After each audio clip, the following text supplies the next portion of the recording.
সন্তান না থাকলে বোঝা যায় কষ্টটা কী, তার পিছনে কত কষ্ট লুকিয়ে থাকে। আবার কত মানুষ সেই মেয়েটার পিছনে কত কথা বলে থাকে, তার বাচ্চা কাচ্চা হয় না, হয়তো অনেক সমস্যা আছে, কি জানি বউটার কি হয়েছে। তো এই সমস্ত কথাগুলো শুনলে না মানুষের এমনি মনটা ভেঙে যায়। হয়তো তুমি শুনতে চাইবে না, তোমাকে শুনিয়ে দেবে। তো চলো প্রথম থেকে ভিডিওটা স্টার্ট করি। তো আমি সুস্মিতা, তো আমার আরেকটা নতুন ব্লগে তোমাদেরকে অনেক অনেক স্বাগত। আজ সকালবেলা ঘুম থেকে অনেকটাই দেরি হয়ে গেছে, জানি না আজকে ঘুমটা একদমই হয়নি জানো তো। আর ঘুমটা ভালো না হলে কিন্তু সারা দিনটাই যেন কেমন যায়। তো আমার সত্যি কথা বলতে মাথার মধ্যে কী ঘোরে আমি জানি না, টেনশান তো একটা না একটা থেকেই থাকে। আর আমাদের সমস্যা হচ্ছে অনেক সমস্যা, মানে একটা যায় তো আরেকটা আসে। হয়তো আমি সেটা ভাবি যে আমাদের কপালেরে ফেরা এত সমস্যা কেন আমাদের জীবনে আসে। তো যাই হোক, ভগবানকে তো সবসময় ডাকি সব কিছু যেন ঠিক হয়ে যায়। তো কি বলবো, আমার হাজব্যান্ডের ব্যাংকের খুবই সমস্যা হচ্ছে। এবার ভাবতে পারো, একটা ব্যাংকে সমস্যা থাকলে সেখান থেকে টাকা আমরা তুলতে পারছি না, কী করে সংসারটা চালাচ্ছি একমাত্র কিন্তু আমরাই জানি। তো যাই হোক, এদিকে কিন্তু আমি সকালবেলা উঠে মানে কি বলবো, ভালো লাগছিল না, তাও সব কাজকর্মগুলো টুকটাক করে করলাম, ঘরটা গুছিয়ে ফেললাম, ঘরটা ঝাড় দিয়ে নিলাম। আর মা বাদবাকি কাজ যেগুলো ছিল সেগুলো করে ফেলেছিল, কারণ বাইরে অনেক কাজ থাকে, সেগুলো মা আগে থেকেই করে ফেলে, কারণ উনি অনেক ভোরবেলা উঠে জানো তো, যার জন্য উনি করে ফেলে সব কিছুই। তো আমার এদিকে বাসি ঘরগুলো ঝাড় দেওয়া হয়ে গেছে, তারপরে কিন্তু ব্রাশ করে নিচ্ছি। তো তোমাদের যেটা বলবো, সত্যি বলতে দেখো, আমি যে লাইফটা কাটাচ্ছি, মানে আমার মতো যারাই আছে একমাত্র তারাই জানে কষ্টটা কী। একটা মেয়ের যখন সন্তান হয় না, তার আশেপাশে বাড়ির লোকজন, তারপরে কিছু তো অনেক মানুষই থাকে, তাকে নিয়ে কিন্তু প্রচুর সমালোচনা হয় জানো তো এই বিষয় নিয়ে। কি আমাদের মতো এই মেয়েদের জীবনটা একটু অন্য রকমই, তাই না? আমাদের দেখে হয়তো সবাই একটু অনেক কথা বলবে, অনেক কিছু চলবে, কিন্তু আমরা যে কিভাবে কাটাই একমাত্র আমরাই জানি। কি বলো তো, আমরা কত হাজার হাজার ওষুধ খাই, কত ইঞ্জেকশন নিয়েছি, কত প্রসেস আমরা করেছি, তাহলে আমাদের মধ্যে কতটা কষ্ট, কতটা দুঃখ কষ্ট নিয়ে আমরা বেঁচে আছি, তাও সবার সঙ্গে হাসি মুখে কথা বলি, কত ভালো থাকি। কিন্তু সে সমস্ত মানুষরা কিন্তু সেই জিনিসগুলো দেখে না, সে মেয়েটার কত কষ্ট। তারা মুখের কথা অনেক কিছুই বলে ফেলে। জীবনের সবথেকে বড় কষ্ট হচ্ছে এই সন্তান না হওয়া। এর যে একটা কষ্ট একমাত্র সেই সমস্ত মেয়েরাই জানে যাদের হয় না। মানে কি বলতো, অল্প টাকা, অল্প কিছু নিয়েও সব কিছু থেকেও বেঁচে থাকা যায়, কিন্তু এই যে সন্তান হচ্ছে না, এই যে যন্ত্রণাটা একমাত্র তারাই জানে যাদের নেই। কত কিছু নিয়ে তাদের চলতে হয় সারাটা দিন, কিন্তু হয়তো আমরা সংসার নিয়ে ব্যস্ত থাকি, তাও যেন আমাদের মনের মধ্যে ওই একটা জিনিসই কুড়ে খায়, সন্তান। আজ সন্তান থাকলে এত কিছু কিন্তু হতো না। কি বলো তো, আমরা হয়তো অনেক কিছুই বলি, ভুলে যাই, আবার তার মধ্যেও ভালোভাবে বেঁচে থাকি। কি আর করা যাবে বলো, কিচ্ছু করার নেই, কিচ্ছু করার নেই। যেটা তোমার আছে সেটা মেনে চলতেই হবে। হাজারো মানুষের কথা, হাজারো ডাক্তার দেখানো, হাজার কিছু করা, সব কিছু একটা জিনিসেই থেমেই যায়। কি বলো তো, আমিও এক এক সময় জানো তো খুব চিন্তাই করি, চিন্তা করতে করতে না আর মাথায় না সেই প্রেশারটা নিতে পারি না, তখন সব কিছুই নিজের হাতে, ভাগ্যের হাতে ছেড়ে দিই, যে যা কপালে আছে হবে। কি করব, লোকের কথা হচ্ছে বলা, আমাদের শোনা, এই তো কাজ।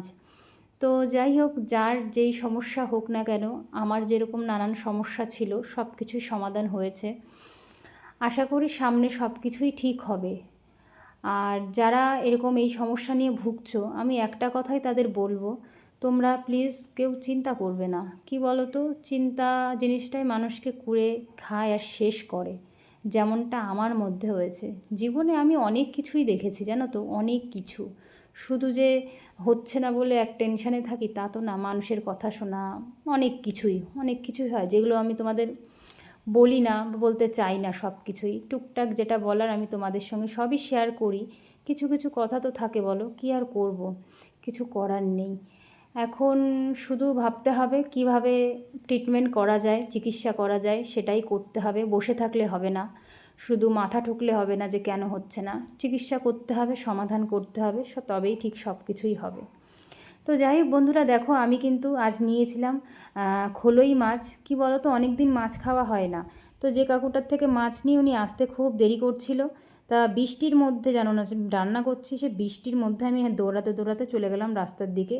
তো কাকুর থেকে মাছ নিলাম। কোনো মাছ উনি নিয়ে আসেনি, ভেবেছিলাম রুই মাছ নেব, কিন্তু মাছ আসেনি, এই খোলই মাছ এসেছে। এই মাছটা রান্না করেছি। কি বলবো, এই মাছটা বাছতে গিয়ে, মানে কাটতে গিয়ে কী সমস্যায় যে ভুগলাম আমি। এত ছোট ছোট আঁশ, মানে কাটতে গিয়ে প্রায় আধ ঘন্টার বেশি আমার লেগে গেল মাছটা কাটতে। কিন্তু খেতে কিন্তু খুব ভালো হয়েছিল। আমি কিভাবে রান্না করেছি জানো, আজকে চলো তোমাদের সঙ্গে একটু বলি। তো আমি হচ্ছে আদা জিরে আর একটু কাঁচা লঙ্কা বেটে দিয়েছিলাম, সেটা দিয়ে আলু দিয়ে কষিয়ে ঝোল দিয়ে মাছটা দিয়ে নামিয়ে দিয়েছি গরম মশলা দিয়ে। সিম্পল দিয়েছি, একটু টমেটো কুচি দিয়েছিলাম, খেতে ভালো লাগে। টমেটো দিলে না যে কোনো তরকারিতে কিন্তু বেশ স্বাদ আসে। তো যাই হোক, এদিকে তো এইভাবে কষিয়ে রান্না করছি, এইভাবে খেতে বেশ ভালো লাগে জানো তো। রান্নাটা খুব সুন্দর হয়েছিল। ভাবছিলাম যে কেমন লাগবে, আর এই মাছ আমি এই ফার্স্ট টাইম খেয়েছি, মানে প্রথমবার যাকে বলে। তো ভালোই লাগলো খেতে, কিন্তু মাছটা কাটতে একটু যা সময় লেগেছে, তাছাড়া কোনো সমস্যা হয়নি। মাছটা কাটতে একটু টাইম লেগেছে এই আর কি। তা আলুটা কিন্তু আমি আগেই ভেজে নিয়েছি। আর কি বলবো, বৃষ্টি হচ্ছে আর ভীষণ পরিমাণে গরম। আমি এই গরমে একেবারে ঘেমে অবস্থা কিন্তু খুবই খারাপ, দেখতেই পাচ্ছ প্রচণ্ড পরিমাণে ঘামছি জানো তো, প্রচণ্ড পরিমাণে। তো যাই হোক, এদিকে মশলাটা কষানো হয়ে গেলে জল দিয়ে দেবো। জলটা দিয়ে কিন্তু জাল দেবো খানিকক্ষণ। জাল দেওয়ার পরে আমি মাছগুলো ছেড়ে একটু জাল দিয়ে গরম মশলা দিয়ে নামিয়ে দেবো। কি বলো তো, রান্না যখন করি না, হয়তো ভিডিও করি, সব কিছুই করি, ওই যে একটা মনের মধ্যে থাকে, কিন্তু সব কিছুই সমাধান হবে, একটা সময় লাগবে, কিচ্ছু করার নেই, সব কিছুই সময়ের সাথে ছেড়ে দিতে হবে। যেটা কপালে আছে সেটাই হবে। হাজার মানুষ হাজার কথা বলবে, কারোর কথায় কান দিলে হবে না। আমি আর দিই না, তাও এক এক সময় জানো তো দিতে চাই না, ওই যে চলে আসে মনের মধ্যে। তো সেটাই তোমাদের সঙ্গে বলি। কিন্তু কিছু মানুষের খুব কিউরিসিটি জানো তো, অতিরিক্ত মানুষের বিষয় একটু জানতে বেশি চায়। কি আর করব, কিছু করার নেই, মানুষের কাজ শুধু শোনা, আর কি করবে। তো এদিকে দেখো রান্নাবান্না হয়ে গেছে, খাওয়া দাওয়া করে নিচ্ছি। তো আজকে ডাল সিদ্ধ করেছিলাম, সেটাও দেখেছো তোমরা, আমি ভিডিওতে বলতে পারিনি। কাঁচা লঙ্কা চিড়ে, তারপরে তোমার রসুন পেঁয়াজ সব কিছু মিক্সড করে কিন্তু ডাল সিদ্ধ করেছি। খেতে কিন্তু বেশ ভালো লাগে, তোমরা কিন্তু ট্রাই করে দেখতে পারো। খাওয়া দাওয়া সেরে এদিকে দেখো 2 রকমের ডাল রোদে দিয়েছিলাম। এটা হচ্ছে মুসুর ডাল আর পাশেরটা হচ্ছে মটর ডাল। দুটো রোদে দিয়েছিলাম, পোকা ধরে গেছে জানো তো। বৃষ্টি বর্ষায় এমন হয়েছে, একটুখানি রোদে কোনো কিছু না দিলেই পোকা ধরে যাচ্ছে, চালে বলো যা কিছু বলো। তো শাশুড়িমা বললো মাঝে মাঝে না রোদ না দিলে এই পোকা ধরে যায়। মটরে তো ধরেনি, কিন্তু মুসুর ডালে ভীষণ পোকা ধরে গেছে। যাই হোক, রোদে দিয়ে ভাঙাতে হবে খুব তাড়াতাড়ি, না ভাঙালে হবে না। আর রোদ্দুর মাঝে মধ্যে মেঘ করছে, আবার তুলছি, ভীষণ সমস্যা হচ্ছে। এই সময়টা তো এরকমই হয়, একবার বৃষ্টি হয় একবার রোদ্দুর হয়, এই হচ্ছে। তো যাই হোক, মোটামুটি যেটুকু টাইম পাবে পোকাগুলো মরে যাবে। না হলে ডাল কটা জানো তো নষ্ট হয়ে যাবে, প্রায় নষ্টই হয়ে গেছে বলতে গেলে, কতটা ডাল। তো যাই হোক, এইখানে দেখো আমি রোদ্দুরের ভাব তো ভালো না, বৃষ্টি বৃষ্টি ভাব হবে, তার জন্যে কিন্তু মটরটা তুলে নিচ্ছে আগে থেকেই।